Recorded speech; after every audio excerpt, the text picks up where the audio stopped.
Hey everyone, it's Rosa Helen here with Intero Real Estate. Last month, I did a special on spotlighting a small business, a flower shop in downtown Campbell. And this month, I want to spotlight another small business, and her name is Marina Modlin with Modlin Legal. And she is a trust attorney. And the reason I wanted to invite her on our conversation this month is I'm just wondering how the pandemic has affected her business. I know that this year I've had to learn some new tools, some new tricks, some new things that I'm trying in my business to just, overcome some of the challenges that we are hit with the pandemic and how we do business. So I have Marina Modlin here, and I'm happy to have her here on this talk. We're friends. We met years ago, actually, at a swimming pool. Yes. Remember that, Marina? Yeah, great. I was swimming in my lane and she approached me and asked me, I think, how do I breathe underwater? And so you were so inspiring. I barely know how to swim. I was like, that lady knows what she's doing. So we became fast friends, and she's also my own trust attorney. My husband and I did our own trust years and years ago when the kids were baby. When my oldest was first born, we just felt like we needed to have a trust in place. So Marina, take it away. Why don't you tell us about your business? What is a trust attorney? Okay. Well, thanks for doing this, Rosa. I'm really impressed with your ability to accomplish so much despite the world going completely crazy. Okay. So what is a trust attorney? So the way that I've kind of started explaining estate planning, so wills and trusts and estate planning are kind of interchangeable terms. So some people hear one, some people hear the other, but they really kind of mean more or less the same thing. And essentially what I do is this. So the state of California provides an estate plan for each California resident and their assets, right? It's basically the state of California has already determined what's going to happen. However, that system is not ideal for many different reasons. But the state of California has also given those people that choose to do optional estate planning an opportunity to opt into a better, more efficient, more affordable system over which the people have more control. So basically, that's what I help people do, is I help people take their estates out of the default legal system and opt into a better optional system. Does that make sense? It does. But for those who may be new to all these lingos, can you define estate for us?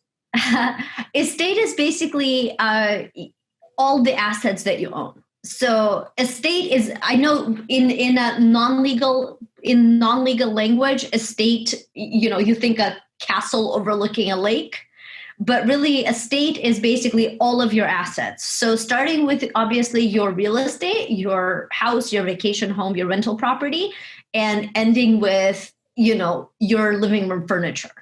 All of those things combine together to form your estate. And it's really the value of your estate. So, do you own 3 properties or do you just own your living room furniture? That's what dictates the post-death administration process that your estate will go through after you pass away. And that also navigate that process. Got it. And that also includes, for example, any of your investment accounts, your stock account, etc. Absolutely. So estate is all of your assets of all forms, minus your liabilities. So really, sometimes, some people have more liabilities than assets, but altogether that composes their estate. Okay. Now, why should anyone get a trust? I guess I'm looking for what's the difference if someone was to go with the default California way of doing things versus getting their own trust. Sure. So the default California way of doing things. So it's easiest to explain. So, okay, let's put it this way. The argument for doing estate planning in general and a revocable living trust or living trust, they're interchangeable terms in particular, is the strongest for people who own real estate and or for people who have minor children who would inherit from them. So those are basically no-brainer reasons to do a trust. Is as soon as you have real estate, as soon as you have minor children, especially if you have both, and especially if you're also a single person. So those are the people for whom estate planning is the most urgent.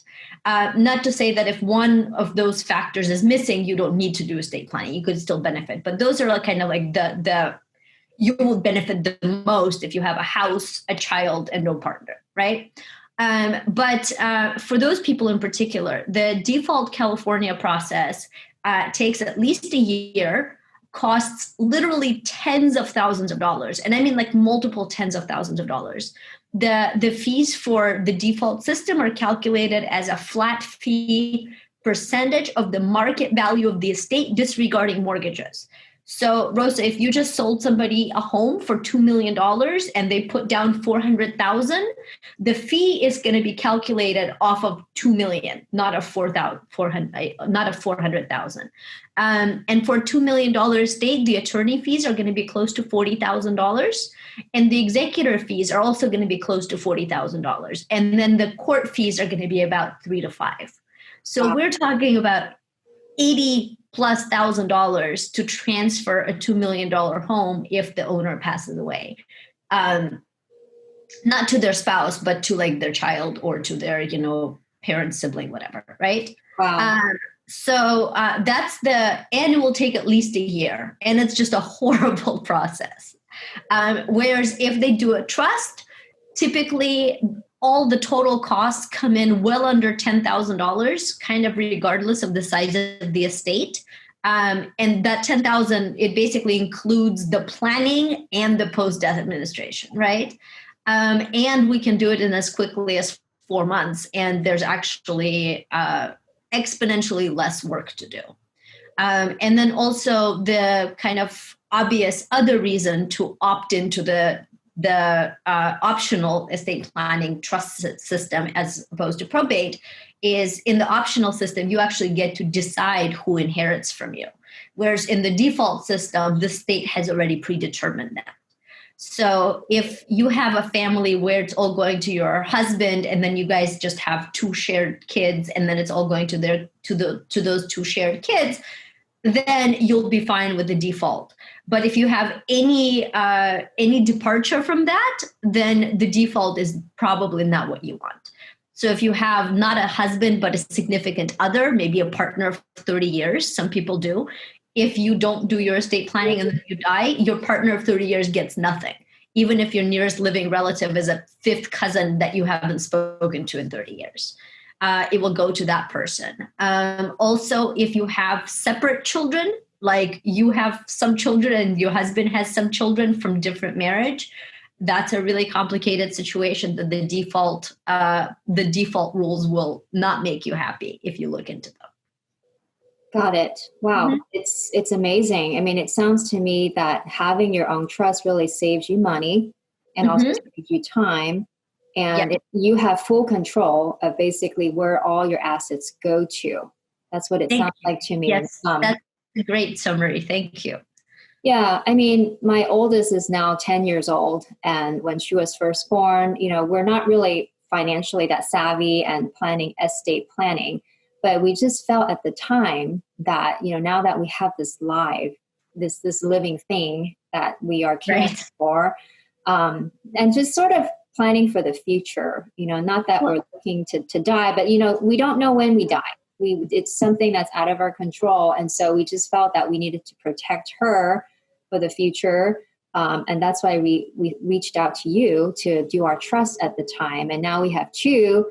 And so, can a trust be modified once you have written it? Well, not all trusts can be modified, and they cannot be modified forever. But the kind of trust that we're talking about, which is the revocable living trust, it is revocable by definition. So to revoke means to cancel it, and that also implies that it can be changed or amended, so long as at least one of you guys is alive and competent. So as I always tell clients, basically you don't do estate planning once for the rest of your life. Some people do. And for some people, that's okay. But for most people, especially when they start their estate planning pretty young, that's not a good idea, because the estate plan needs to be kept up to date, kind of in step with the changes in your life circumstances, as well as the laws, which do change from time to time. Got it. So I'm definitely, it's a definitely long-term relationship that I have with my clients, because I recommend reviewing your estate planning kind of once every about 5 to 10 years, or more frequently if things change. Yeah, definitely. Right. And I mean, right now, this year, definitely, it's the pandemic year with so many changes. I'm also curious to hear, are people planning for the future more? How has this pandemic have influenced you, affected your business?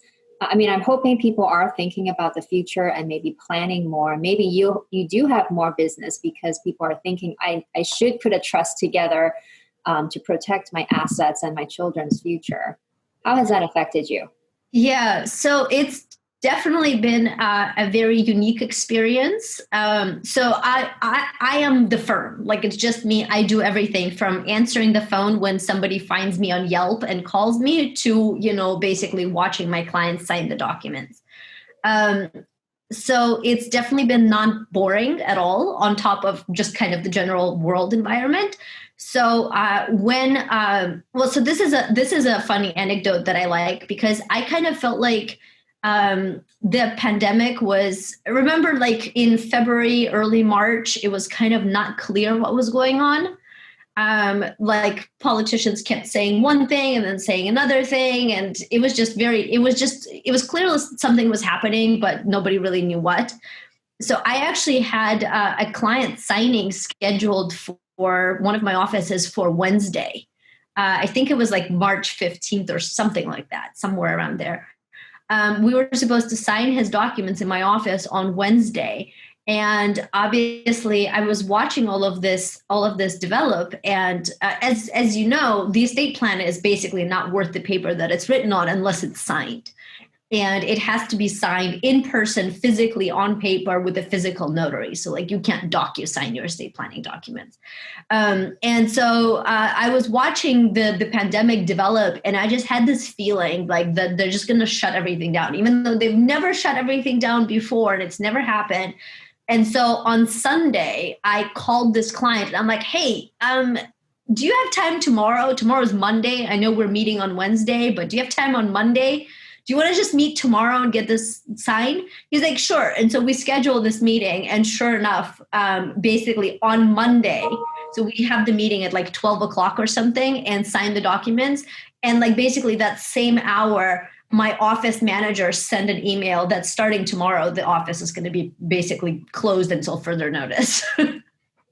So we took care of that. And then I started getting a lot of calls from very panicked people. And I get to, I'm sure just similarly to your job, right? It's a very intimate, it's time consuming, kind of more or less lengthy, but very kind of like you get in deep quickly with people, right? Process. So I definitely started seeing a lot more sides of my clients during this. And there was really like no predictable reactions, except that everybody was freaked out. But kind of the ways in which everybody was freaked out, they were all kind of different. Like some people are like, yeah, I got this. Like I've been putting this off, but now it's clearly time to do this. So let's just knock this out. There's like this ultimate can-do attitude. And other people would just kind of clearly be really, really stressed and be frustrated with the fact that they can't just show up to my office and take advantage of my normally like very easy and straightforward process, right? Because I literally am not allowed to go to my office. Like I've never done my job by Zoom either, So basically like the first month was like this really intense panic, which kind of showed itself different ways from person to person, some better, some worse. And then I think by like maybe early May, everything got like really eerie quiet. And my interpretation of that, obviously I don't know, but my sense was that like people kind of lost hope that this is really going to end, right? Because in the beginning, they just told us, oh, it's like for 3 weeks, right? Like it's for 4 weeks. But then like by early May, it was clear that like all deadlines have passed and nothing has changed. And so I think people kind of started getting used to things, right? And just also just started getting really tired because obviously kids were, home from school for 2 months now, and, summer was getting canceled. And so there was this kind of like, I don't know, mopey stillness for maybe like the month of May. And then it kind of picked back up again, but I think people started feeling more back to normal, like definitely much more exhausted. Obviously, most of my clients are Silicon Valley people, so I don't know many people who've lost their jobs, but I know lots and lots of people who are working more than they ever have because they lost all work-life balance, and they now have to, be the school administrators and the school teachers on top of the jobs the high-tech jobs that they're working, 80 hours a week. So everyone just seems to be more tired and kind of more hopeless. But still people are definitely like finding time to clearly like knock off these like long-term life projects off their to-do list, like getting their estate planning done.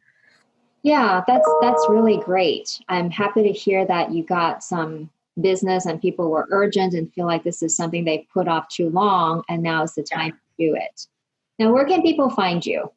Where are your offices? I know that you're not going into the office. Yeah. So I have a Yelp profile. Well, actually, I have 2 Yelp profiles, but the really big one is Yelp in Mountain View. Apparently, I'm like the #1 rated Yelp estate planning lawyer in Mountain View. I found that out randomly. I didn't do anything for it except, serve my clients who left me Yelp reviews. Yay, thank you, clients. So I have a lot of people that find me through Yelp/Google. And then also I get a lot of referrals from, I've been doing this for over 10 years now. So I have a lot of past clients and a lot of, power partners like realtors and financial advisors and CPAs. So people know me, and so clients refer me, and, professionals refer to me. But if they don't have any contact with me, then I'm very findable online. Great. And so can people find you by Modlin Legal or Marina Modlin?